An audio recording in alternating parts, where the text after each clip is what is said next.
The Grand Council chamber of the Imperial Palace on New Genesis fell silent as Admiral Ray stepped forward. His metallic blue skin reflected the dim lighting as he addressed the Emperor and the gathered High Council. The tension in the room was thick enough to cut with a blade. "Your Imperial Majesty," Ray began, his voice trembling slightly, "I bring grave news from the Outer Rim. We've discovered a new species in the Sol system, and they are different from anything we've encountered before." Emperor Marcus leaned forward on his crystalline throne, his 6 eyes narrowing. "Different how, Admiral?" "We've conquered thousands of species across 3 galactic arms. What makes these creatures so special?" Ray activated a holographic display, showing images of Earth and its inhabitants. "They call themselves humans, Your Majesty. At first glance, they appear primitive, they've barely reached their own moon, their technology is centuries behind ours, and they're still fighting among themselves over resources and territory." Several council members laughed, but Ray raised his hand. "This is precisely what makes them dangerous.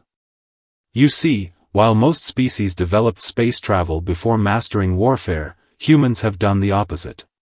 They've perfected the art of war without having an external enemy." The Emperor's expression darkened. "Explain." "Their entire history is a series of conflicts, each more devastating than the last. But here's the truly terrifying part, they learn from each defeat. They adapt. They evolve. When faced with superior forces, they don't surrender, they innovate." Ray displayed footage of human history, ancient battles, modern warfare, scientific achievements born from conflict. In just 100 of their years, they went from horse-drawn carriages to space vessels. From simple firearms to weapons that can level cities. Their rate of advancement is unprecedented. "Are you suggesting," the Emperor's voice was cold, "that we should fear a species that hasn't even achieved faster-than-light travel?" "Yes, Your Majesty. Our simulations show that if we attempt to conquer Earth, even if we succeed initially, the humans will never truly submit. They will study our technology, adapt it, improve it. And they will never stop fighting back." An older council member stood up, his scales rattling with anger. "This is absurd. We are the Imperial Armada.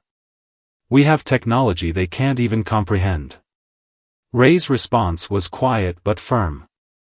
"So did every empire they've ever faced on their own world. All of them fell. The humans have a saying, necessity is the mother of invention. War creates necessity, and humans are the greatest inventors the galaxy has ever seen." The Emperor sat in silence for a long moment. "What do you suggest, Admiral?" "Leave them alone. Mark their system as forbidden. Let them develop at their own pace. Because if we make humanity our enemy—" Ray paused, looking each council member in the eye, "they will become the greatest threat this empire has ever faced." Laughter erupted across the chamber. The Emperor himself smiled, showing rows of sharp teeth. "Admiral Ray, while I appreciate your concern, we cannot allow fear of a primitive species to dictate imperial policy. The Sol system has valuable resources we need. Prepare the invasion fleet." Ray bowed his head, his heart heavy. "As you command, Your Majesty." As he left the chamber, he couldn't shake the feeling that he had just witnessed the beginning of the Empire's end. In orbit around Earth, humanity remained unaware of the gathering storm. But soon, very soon, the galaxy would learn why Admiral Ray's warning should have been heeded. 6 months after Admiral Ray's warning, the Imperial fleet arrived at the edge of the Sol system. Commander Jack Miller of the International Space Station was the first human to spot the massive ships emerging from what appeared to be tears in space itself. "Houston, we have something you need to see," Miller reported, his voice steady despite the extraordinary sight before him. Within hours, every telescope on Earth was pointed toward the approaching armada. The world's governments scrambled to respond. Emergency meetings were called, military forces were mobilized, and for the first time in human history, ancient rivalries were set aside in the face of an existential threat. The United Nations convened an emergency session as the alien ships drew closer. Admiral Ray watched from the bridge of his ship, the Stellar Witness, as Earth's primitive satellites tracked their approach. "They're responding faster than expected," he muttered to his second-in-command, Officer Trill. "Sir," Trill replied, "we're detecting increased activity in their military installations. They're preparing for war already, even though they have no idea what they're facing." Ray nodded grimly. "As I warned the Emperor. They don't wait to understand the full scope of a threat before preparing to fight it." The Imperial fleet's first message to Earth was broadcast simultaneously on all frequencies, in all languages: "People of Earth, you are now part of the Galactic Empire. Submit to Imperial rule, and you will be granted the privilege of serving the Emperor. Resist, and you will be destroyed. You have 24 hours to surrender your world." The response came 18 hours later. A single message, broadcast from the United Nations, to the alien fleet: "We've seen this movie before. The answer is no." The Emperor, watching from his palace through real-time quantum transmissions, laughed at the response. "Such primitive bravado. Begin the demonstration." 3 Imperial destroyers moved toward Mars. In a display of power meant to intimidate Earth, they fired their main weapons. In an instant, the red planet was split apart, its fragments scattering across space. On Earth, millions watched in horror as Mars was destroyed. But instead of breaking their spirit, something else happened. In underground bunkers and secret facilities worldwide, scientists and military leaders were already studying the energy signatures from the alien weapons, analyzing their capabilities, and looking for weaknesses. Professor Helen Reed, leading quantum physicist, made the first breakthrough. "The energy signature," she announced to the Emergency Scientific Council, "it's similar to our particle acceleration experiments. They're using controlled quantum fission, just on a scale we haven't achieved yet. But the principles, we understand them." Around the world, other discoveries were being made. The Imperial ships' shield frequencies were analyzed. Their communication patterns were studied.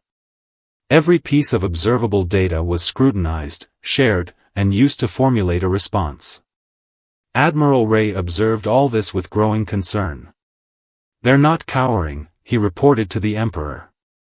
"They're studying us. Learning. Already, they've begun adapting their primitive missile systems based on their observations of our shields." The Emperor dismissed his concerns. "Let them try. Begin the invasion. Show them the true meaning of Imperial power." As the first wave of Imperial ships entered Earth's atmosphere, they were met with a surprising sight. The humans had turned their entire planet into a fortress. Every weapon humanity possessed was aimed skyward, modified with countermeasures developed in the mere days since first contact. Ray watched as the first Imperial fighter squadron entered Earth's atmosphere. "And so it begins," he whispered. "The Empire's greatest mistake." The invasion's first wave was about to learn why Admiral Ray had urged caution.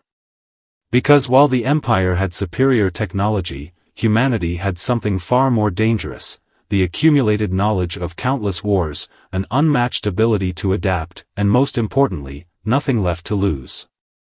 As the sky lit up with the first exchanges of fire, Ray remembered an ancient human quote he had studied: "I fear all we have done is to awaken a sleeping giant and fill him with a terrible resolve." The battle for Earth was about to begin, and with it, the Empire would learn the true meaning of human determination. The warning had been ignored, and now, there would be consequences that would reshape the galaxy forever. The Imperial fleet's first attack on Earth should have been a swift victory. Instead, it became a lesson in human ingenuity that would be remembered for centuries to come. As the alien ships descended through Earth's atmosphere, they encountered something unexpected. The humans had quickly figured out that the Imperial shields operated on specific energy frequencies. In just days, they had modified their existing weapons to emit counter-frequencies, creating weak points in the supposedly impenetrable barriers. "Impossible," shouted the Imperial fleet commander as the first destroyer's shields flickered and failed. "These primitives couldn't have decoded our shield technology so quickly." Admiral Ray watched from his command ship as the humans employed another surprising tactic. They had turned their planet's communication satellites into a makeshift early warning system, coordinating their defense with remarkable efficiency. Every time an Imperial ship appeared, it faced a concentrated barrage from multiple directions. The humans had another advantage the Empire hadn't counted on: experience with aerial combat. While the Imperial forces had mostly fought in space, humans had spent decades perfecting the art of atmospheric warfare. Their fighter pilots pulled off maneuvers that the Imperial ships, designed for space combat, struggled to match. "They're using their weakness as a strength," Ray observed. "Their limited space experience means they excel at atmospheric combat. We're fighting them in their element." The Empire's first wave suffered heavy losses. But it was what happened next that truly shocked the Imperial forces. Human engineers were already swarming over the crashed alien ships, stripping them for parts and studying their technology. Within hours, the first reverse-engineered components were being integrated into Earth's defense systems. Professor Reed and her team made another breakthrough. "The alien ships use quantum entanglement for communication," she announced to the military command. "We can't block it, but we can create enough quantum noise to disrupt their coordination." The Emperor, watching the battle unfold, grew increasingly angry. "Send in the second wave. Use the planet crackers." But Ray had been right about another aspect of humanity: their ability to think unconventionally. As the planet crackers moved into position, they faced a bizarre counterattack. The humans had loaded their nuclear missiles with specialized electromagnetic pulses, not caring about the destruction of their own electronic systems as long as they could disable the alien weapons. "Sir," Officer Trill reported to Ray, "the humans are using their own nuclear deterrent in ways we never anticipated. They're creating localized EMP fields that are forcing our ships to rely on backup systems." The battle raged for 3 days. The Empire, used to quick surrenders, found itself in a prolonged conflict with a species that seemed to grow stronger with each passing hour. Human scientists worked around the clock, analyzing every piece of alien technology they could salvage, while military strategists adapted centuries-old guerrilla warfare tactics to space combat. But the most terrifying discovery came when Ray's analysts reported a disturbing trend. "Admiral," a junior officer said, "we're detecting new energy signatures from their weapons. They're not just copying our technology, they're improving it." Ray watched as a human missile pierced an Imperial destroyer's shields using a modified version of the Empire's own quantum fission technology. The modifications made it more efficient than the original design. In just days, humans had taken alien technology and made it better. The Emperor finally called for a temporary retreat to regroup. As the Imperial fleet pulled back to the outer solar system, they left behind a changed Earth. The planet's surface bore the scars of battle, but its people stood undefeated, now armed with salvaged alien technology and a deeper understanding of their place in the galaxy. In his private quarters, Ray recorded a message for the Imperial archives: "The humans have done in days what other species take centuries to accomplish. They've adapted our technology, improved upon it, and most importantly, they've learned. The next battle won't be against a primitive species, it will be against an enemy armed with our own weapons, modified in ways we never imagined." The Emperor, however, saw only a temporary setback. "Prepare the main fleet," he commanded. "We will crush these humans with overwhelming force."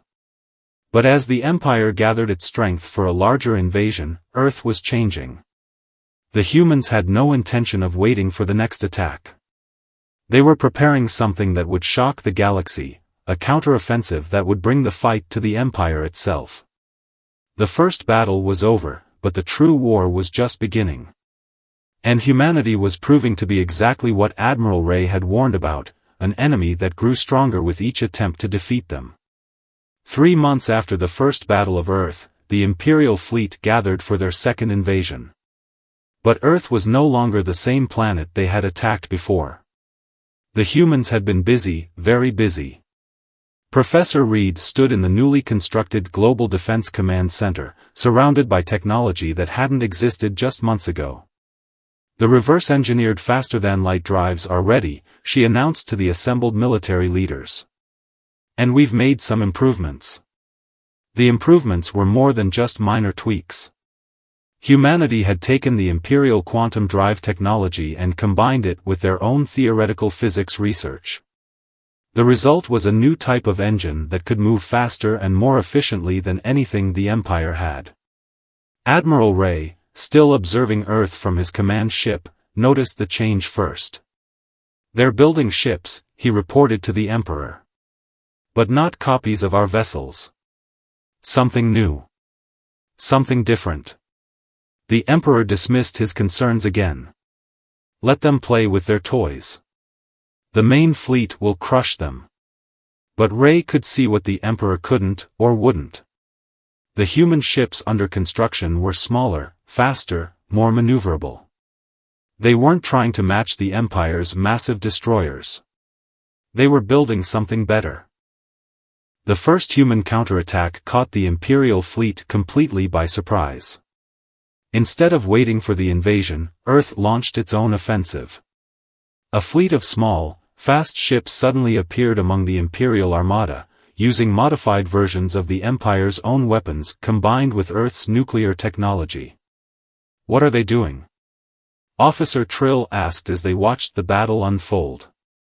"Their ships are too small to cause serious damage." But serious damage wasn't the humans' goal. Their ships darted between the massive Imperial vessels, too quick to target effectively. They weren't trying to destroy the Imperial fleet, they were stealing from it. Boarding parties, Ray realized with a mix of horror and admiration. "They're not just fighting us. They're raiding us for more technology." The human ships would lock onto an Imperial vessel, cut through its hull with precise energy weapons, and extract whatever technology they could grab before vanishing into faster-than-light speed. Each raid gave them more knowledge, more resources, more advantages. But the real shock came when the Empire detected a human presence far from Earth, attacking supply lines and smaller Imperial outposts. Humanity hadn't just learned to travel through space, they had already begun to expand. "Sir," a junior officer reported to Ray, "we're detecting human signals from multiple sectors. They're establishing bases on abandoned worlds. They're colonizing space." The Emperor finally began to show concern. "How are they expanding so quickly? It took other species centuries to establish off-world colonies." The answer came from an Imperial intelligence report.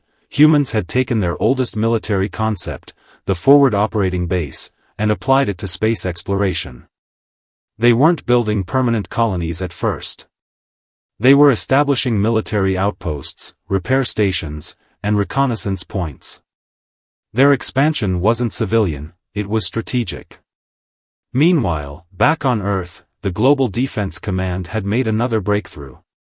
By studying the quantum communication systems of the Empire, they had gained access to the Imperial Information Network. They weren't just fighting blind anymore, they could see everything. "The Empire's bigger than we imagined," Professor Reed reported to the world leaders. "But they're also more vulnerable than we thought. Their size makes them slow to adapt. Their technology has remained largely unchanged for centuries because no one dared to challenge them. Until now. The humans began targeting Imperial supply lines, manufacturing centers, and communication hubs. Each raid not only weakened the Empire but strengthened Earth. Human ships would appear out of nowhere, strike with devastating precision, and vanish before the Imperial forces could respond.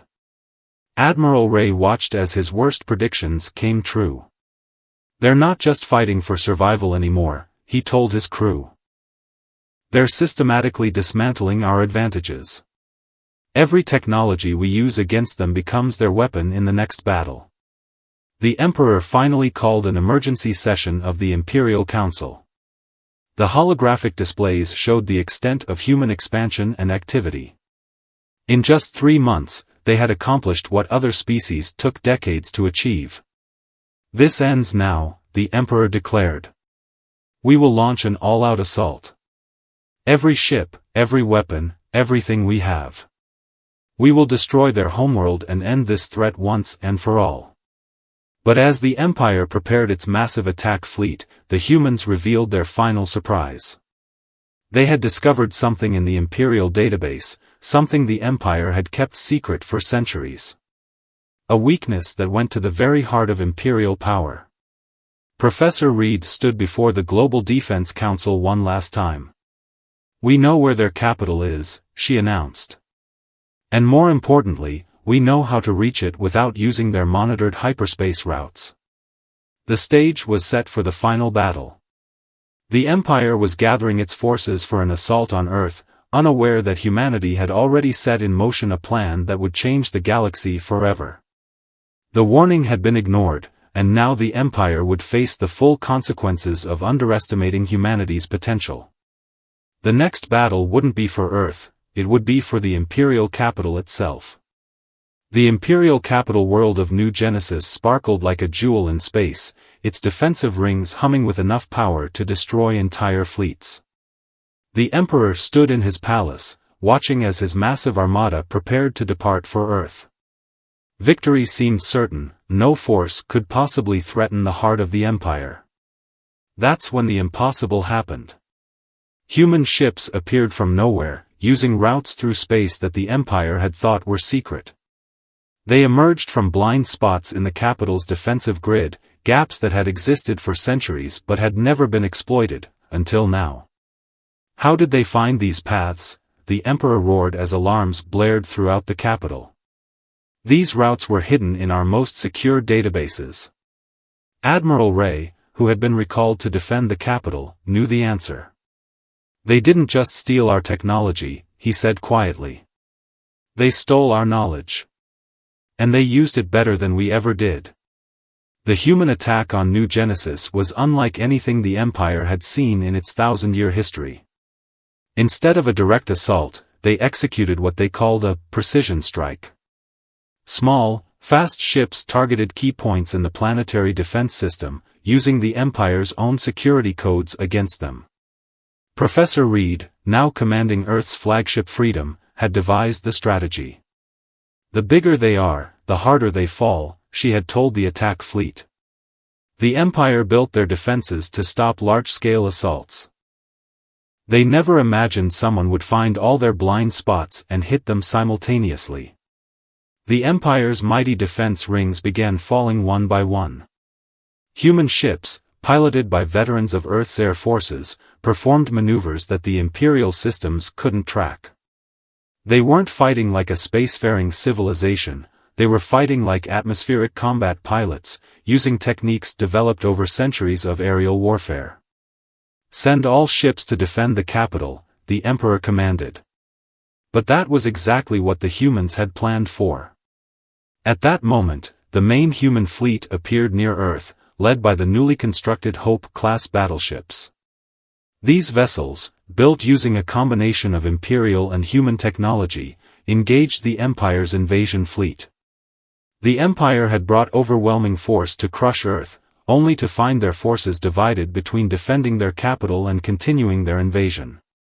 Admiral Ray watched in astonishment as human ships demonstrated capabilities that even the Empire hadn't achieved. They had taken Imperial technology and improved it in ways that should have taken centuries. Their weapons were more efficient, their shields more adaptive, their tactics unpredictable. Your Majesty, Ray addressed the Emperor as the palace defenses began to fail, I tried to warn you. Humans don't just adapt, they revolutionize. Every weapon we used against them became their stepping stone to something better. The Emperor, for the first time, showed fear. How? How did they advance so quickly? Because we gave them no choice, Ray answered. We threatened their world, their very existence. We forced them to achieve the impossible, and they did it. Just as they've done countless times in their own history. The final blow came when human forces breached the palace itself. The strike team was led by none other than Commander Miller, the same man who had first spotted the Imperial fleet from the International Space Station months ago. As Miller's team reached the throne room, he offered the Emperor a chance that the Empire had never given Earth: surrender. End this war, and we can work together to build something better. The Emperor, faced with the unthinkable reality of defeat, finally understood what Admiral Ray had tried to tell him. Humanity wasn't just another species to be conquered, they were a force of nature, driven by an unrelenting will to survive and thrive.